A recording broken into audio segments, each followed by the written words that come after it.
In today's fast-evolving business world, leadership is taking a surprising turn. For decades, the Chief Executive Officer or the CEO was seen as the single most powerful figure in any company. One person, one vision, and one final word on strategy and decisions. But that long-standing model is now being questioned.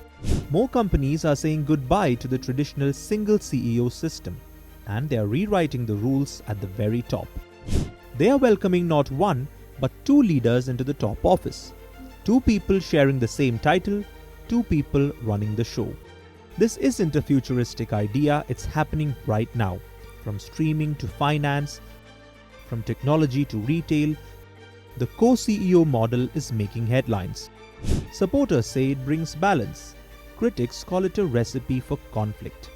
So what exactly is this model? Why are companies adopting it? Where has it worked and where has it failed? Let's explore. In a traditional company, one CEO takes all the responsibility. The co-CEO structure breaks that rule. It means two individuals share the same job title and responsibilities. Sometimes the roles are divided clearly. One looks after technology and operations, the other handles strategy, marketing, or external affairs. They operate as true partners. Equal power and responsibility. Proponents argue it reduces pressure on one leader. It brings different strengths together, and it ensures continuity if one leaves. Critics warn it creates confusion. Who makes the final call? And what happens when there is a deadlock? The world of business is more complex than ever. Supply chains stretch across continents. Technology is evolving at breakneck speed. Stakeholder expectations are higher than ever. A single CEO may not have the bandwidth to handle it all. Splitting the role is one answer. Another driver is succession. When a long-serving CEO steps back, a co-CEO model can offer a smooth transition.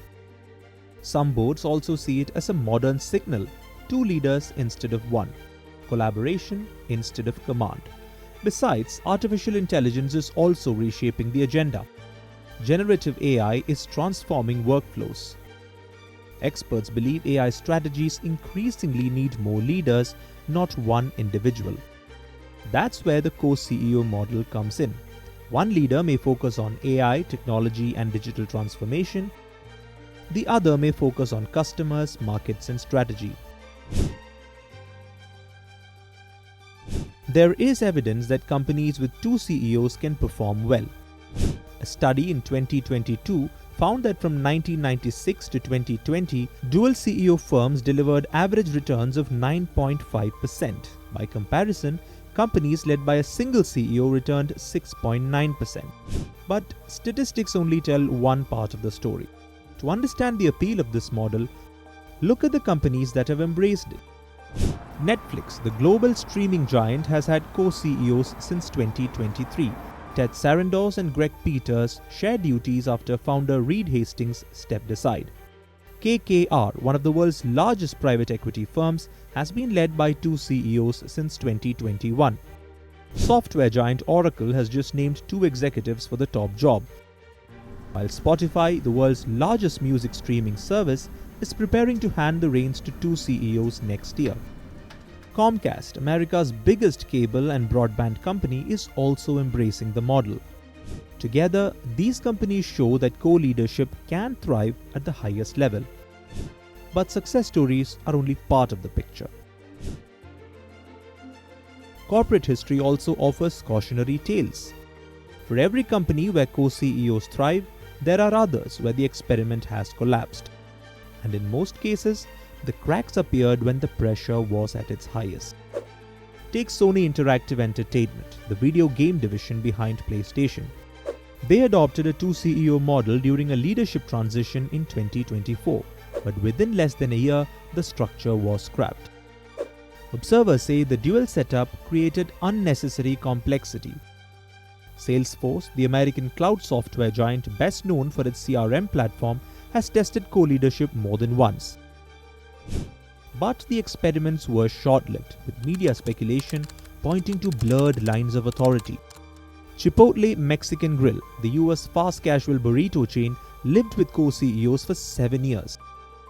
But when the company was hit by a string of food safety crises in 2015 and 2016, the model collapsed. And then there's BlackBerry, once the world's top smartphone maker. Its co-CEOs ran the company together for years.